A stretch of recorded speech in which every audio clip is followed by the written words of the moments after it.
अस्सलाम वालेकुम dear friends, कैसे हैं आप सब लोग। आज हम बात करेंगे सेल्फ़ केयर की। सेल्फ़ केयर का मतलब सिर्फ क्या अच्छा नज़र आना ही है या कुछ और भी एस्पेक्ट्स हैं कि जिसमें हमें अपनी ज़ात की केयर करनी होती है। आप अपना ख्याल रखते हैं क्या, या सिर्फ आपने दूसरों के लिए सेक्रीफाइसेस किए हैं और हमेशा दूसरों का ही ख्याल रखा है। और अगर अपना ख्याल रखते हैं तो क्या सिर्फ फिज़िकल केयर करते हैं या सोशल, इमोशनल, स्पिरिचुअल और मेंटल केयर भी करते हैं। क्या आपने बाउंड्रीज सेट की हुई हैं, और जो आप अपने साथ टॉक करते हैं वो पॉजिटिव करते हैं या नेगेटिव करते हैं। इन्हीं सारी चीज़ों को आज हम इस वीडियो में शेयर करेंगे। कहीं ऐसा तो नहीं कि आप अपने रिश्तों का ख्याल रखते रखते रखते रखते थक गए हों, फिज़िकली भी, मेंटली भी, फाइनेंशियली भी, और अपने आप को कहीं रख के भूल गए। आप परेशान रहना शुरू हो गए, आप बीमार रहना शुरू हो गए, लेकिन फिर भी आपके दिल ने आपको ये नहीं बताया कि आप भी उतने ही अहम हैं जितने आपके रिश्ते अहम हैं। बल्कि अगर आप अपने रिश्तों से मोहब्बत करते हैं तो आपको सबसे पहले अपना ख्याल रखना है, ताकि आप उनका ख्याल रखने के लिए सेहतमंद हों। क्या आपके दिल की आपके दिमाग के साथ दोस्ती है? अपनी मर्ज़ी का खाना खाते हैं, अपनी मर्ज़ी की जगह पे सैर करने जाते हैं, एक्सरसाइज करते हैं, तो हमारी बॉडी में कुछ फ्लूइड्स पैदा होते हैं और हमें खुशी का एहसास होता है, जिसमें देखिए डोपामिन, ऑक्सीटोसिन, सेरोटोनिन और एंडोर्फिन्स। अच्छा खाया करें, अच्छा पहना करें, सैर किया करें, एक्सरसाइज किया करें। अब देखिए, सेल्फ़ केयर से हमारे माइंड में क्या बात आती है कि क्या सिर्फ हमने अपने जिस्म की केयर करनी है, अच्छा लोशन लगा लिया, अपने फेस की केयर कर ली, एक्सरसाइज कर ली, या हमने अपने आप को थोड़ा एक्टिव रख लिया, अपने बालों की केयर कर ली, और इसके अलावा अपनी फ़िज़ीक की केयर करना ही सेल्फ़ केयर है, या कुछ और चीज़ें भी इसमें इंक्लूड हैं? यस, यू आर राइट, कुछ और चीज़ें भी ज़रूरी हैं, जिनमें सबसे पहली चीज़ है पॉजिटिव सेल्फ टॉक। आपको पता है, हम अपने आप से भी बात करते हैं। कभी हम जब अकेले होते हैं या सोने से पहले, या हम किसी काम में मशगूल हों, तो हम अपने साथ भी बात करते हैं। क्या हम अपने साथ जो बात करते हैं उसको कभी हमने नोट किया है कि हम अपने साथ किस तरह की बात करते हैं? क्या हम अपने ऊपर तरस खाते हैं, या हम अपने साथ इस तरह की बात करते हैं कि उसने मेरे साथ बुरा सलूक क्यों किया, उसने मुझे इग्नोर क्यों किया, उसने मुझे सलाम क्यों नहीं किया, मैं तो हूँ ही शायद इस काबिल कि लोग मुझे इग्नोर करें, या मेरे साथ तो ये होना ही चाहिए था और किसी के साथ ऐसा नहीं होता।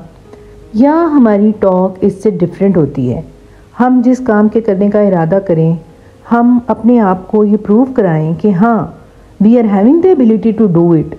हम ये बहुत ऐसे तरीके से कर सकते हैं, हमें पता है हमारी स्ट्रेंथ्स का, कोई हमें इग्नोर नहीं कर सकता, हम अपने लिए इम्पॉर्टेंट हैं। आज से अपने साथ ये वादा करने की ज़रूरत है कि अपने आप को कभी डिग्रेड नहीं करना, कभी अपने बारे में कोई ऐसा कमेंट नहीं करना जो आपकी स्ट्रेंथ्स को कम करे, जो आपको दूसरे के सामने कमतर फील करवाए। आप कभी ये ना सोचें कि मेरे में तो ये एबिलिटी नहीं है, मैं ये नहीं कर सकता। Yes, you can do it, लेकिन आपने अपने आप को खुद प्रूव कराना है अपने साथ पॉजिटिव टॉक करके। और अपने साथ नेगेटिव टॉक बिल्कुल नहीं करनी कि मुझे तो डर लग रहा है, मैं अकेला ही कैसे करूँगा, मैं बहुत कमज़ोर हूँ, कोई मेरे साथ होगा तो मैं स्टेप ले सकता हूँ। नो, आप खुद एक मुकम्मल इंसान हैं और आप you are the complete army. अपने साथ पॉजिटिव टॉक को हैबिट बनाइए। अब सबसे पहले जो आपने केयर करनी है वो फिज़िकल केयर है। आपने एक्सरसाइज करनी है, आपने अपनी डाइट का ख्याल रखना है, अपनी नींद का ख्याल रखना है, अपनी सफाई का ख्याल रखना है, अपने एक्सरसाइज के साथ साथ अपने मेडिकल चेकअप का ख्याल रखना है। कोई भी बीमारी हो उसको इग्नोर नहीं करना। ये सारी चीज़ें इतनी इम्पॉर्टेंट हैं आपकी फ़िज़िकल हेल्थ के लिए, और सिर्फ आप ही अपनी फ़िज़िकल केयर सबसे बेहतर कर सकते हैं। अगर आप एक्सपेक्ट करते हैं कि आपकी बहन या आपका भाई या आपका बेटा या आपकी बेटी या आपका स्पाउस कोई आपसे ज़्यादा केयर करे तो ये मिसकॉन्सेप्शन है, इसको काइंडली आज से गुड बाय कह दीजिए। दूसरी इम्पॉर्टेंट केयर है वो है इमोशनल केयर। इमोशनल केयर में इस तरह की बहुत बात आपने सुनी होगी कि आज मेरा मूड नहीं है, आज मैंने ये नहीं करना। इसका मतलब है कि हम मूड के मरहूने मिन्नत हैं, हमारा मूड हमें ड्राइव करता है, हम अपने मूड के मास्टर नहीं हैं। सो अपने इमोशंस को कंट्रोल करना भी आपकी स्किल है और इसकी केयर करना भी आपकी स्किल है। ये आपका राइट है कि आप अपने प्यारों के साथ वक्त गुजारें, अपने बच्चों की एज को एंजॉय करें, अपने बुज़ुर्गों की मौजूदगी को एंजॉय करें, अपने दोस्तों की कंपनी को एंजॉय करें। और बहुत सारे लोग हैं कि जिनको डायरी लिखने की आदत है, जैसे टॉक करने की आदत होती है ना अपने साथ, इसी तरह से। और डायरी में हमेशा लिखते क्या हैं? बुरे वाक़यात, बुरी तारीखें, बुरे इंसिडेंट, और उनको ऑफ एंड ऑन रिवाइज़ करते रहते हैं ताकि वो हमारे माइंड से निकले ना और हम उस बंदे के लिए हमेशा अपने दिल में नफ़रत ही महसूस करते रहें। सो अगर आप अपनी इमोशनल केयर करते हैं तो दूसरों को माफ़ करना सीखिए, खुश रहना सीखिए, दूसरों के अच्छे पॉइंट्स को अपने माइंड में रिवाइज़ कीजिए, अपना एक ग्रेटिट्यूड जर्नल बनाइए जिसमें आप अपने अच्छे वाक़यात को नोट करें। अगर आपने अपने मोबाइल में कीप नोट्स में कोई इस तरह की चीज़ें रखी हुई हैं तो उसमें भी आप तारीख़ के साथ अच्छे वाक़यात को नोट कीजिए कि आज मैं इसलिए खुश हुआ, आज मुझे ये गिफ्ट मिला, आज मैंने इसको विश किया, आज इसने मुझे विश किया, आज मैंने ये ब्लेसिंग फ़ील की। बजाय इसके कि सैड डायरी नोट की जाए, एक ग्रेटिट्यूड जर्नल बनाइए जिसमें आप अच्छे वाक़यात नोट कीजिए, अच्छी मेमोरीज़ नोट कीजिए और इनको फॉरएवर कीजिए। अपने इमोशंस की केयर करें, अपना ख्याल रखें। तीसरी केयर है मेंटल सेल्फ केयर। इसमें अपनी हैबिट बनाइए कि कोई ना कोई आप बुक रीडिंग करें, कोई नई स्किल सीखें, किसी हॉबी को आप ऑप्ट करें, ब्रेन गेम्स वगैरह में कोई पार्टिसिपेशन करें, सोशल मीडिया से, स्क्रीन टाइम से थोड़ी देर ऑफ रहें, टेक्नोलॉजी से थोड़ी देर दूर रहें, कोई पजल्स वगैरह सॉल्व करें। सो मेंटल हेल्थ की भी केयर बहुत ज़रूरी है और मेंटल हेल्थ में छोटी छोटी जो रिडल्स हैं, पहेलियाँ वगैरह, इस तरह की चीज़ें भी अपनी लाइफ में शामिल कीजिए।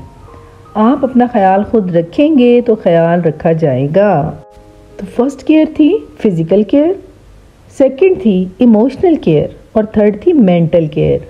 अब है 4 पे social self care. Social care क्या होगी? जैसे आपका फाइनेंशियल बैंक होता है ना, इसी तरह से आपका सोशल बैंक भी होता है। और सोशल बैंक में आपके रिलेशंस होते हैं। रिलेशंस हेल्थी रिलेशंस होने चाहिए। अपनों के साथ टाइम गुजारें और पॉजिटिव टाइम गुजारें, एक दूसरे को सपोर्ट करें, अपने रिलेशंस को अपलिफ्ट करें और सोशल इंटरेक्शन की एक्टिविटीज़ में हिस्सा लें। फॉर एग्ज़ाम्पल कहीं कोई प्रोग्राम बनता है आउटिंग का, आउटिंग पे जाएं, इनकार ना करें। कोई ट्रिप्स मैनेज करें, कोई गेट टुगेदर मैनेज करें, इकट्ठे बैठें, एक दूसरे की बात सुनें, एक दूसरे को मान दें, एक दूसरे का मान बढ़ाएं। आपस में मिलना बहुत ज़रूरी है और सेहतमंद ज़िंदगी आपस में मिलने की मरहूने मिन्नत है। जब आप अपनों से मिलना छोड़ देते हैं ना, तो आपके अंदर एक खला होता है जिसको शायद आप महसूस ना करें, लेकिन वो होता है। आप मिल के देखें, जब आप अपनों से मिलते हैं तो आपकी एनर्जीज डबल हो जाती हैं, आपकी स्ट्रेंथ बढ़ जाती है। एक दूसरे का ख्याल रखें, एक दूसरे के साथ खुश रहें, माफ़ करना सीखें। अब सेल्फ केयर में एक केयर है spiritual self care. Spiritual self care में हमें इस चीज़ की रियलाइजेशन होनी चाहिए कि हम बहुत कमज़ोर हैं और हमारा कनेक्शन एक बहुत ग्रेटर बीइंग के साथ है जो हमारी हिफाजत करता है और हमें सीधे रास्ते पे रखता है। दीन की तरफ रग़बत, अल्लाह ताला के साथ एक ताल्लुक़ बनाना एनर्जी बूस्टर की तरह होता है और बहुत ज़रूरी होता है इंसान की सेल्फ केयर के लिए। सेल्फ केयर में एक जो मेजर कंपोनेंट्स है वो है सेटिंग बाउंड्रीज़। ये बाउंड्रीज़ हमें पर्सनली भी सेट करनी है और प्रोफेशनली भी सेट करनी है कि हमें पता हो कि हम जो कमिटमेंट कर रहे हैं उसके कॉन्सिक्वेंसेस क्या होंगे। क्या वो हम इमोशनल होके तो नहीं कर रहे और ये हमारी एनर्जीज़ को ड्रेन तो नहीं कर रहे? क्या हमने प्रायोरिटीज़ को डिफ़ाइन किया हुआ है, या हम एक्स्ट्रा बर्डन लेकर कोई चीज़ जहाँ पर नो कहने की ज़रूरत है यस कह के अपने आप को भी मुश्किल में डाल रहे हैं और अपनी रिलेशंस को भी मुश्किल में डाल रहे हैं। सो जहाँ पर नो कहने की ज़रूरत है वहाँ पे यस कभी ना कहिए, और जहाँ पर यस कहते हैं वहाँ पे यस का मान रखिए। लेकिन बाउंड्रीज सेट होंगी तो कोई भी यस एलियन नहीं होगा, कोई भी यस ऐसा नहीं होगा जो इमोशनली हमने किया हो। Thank you very much.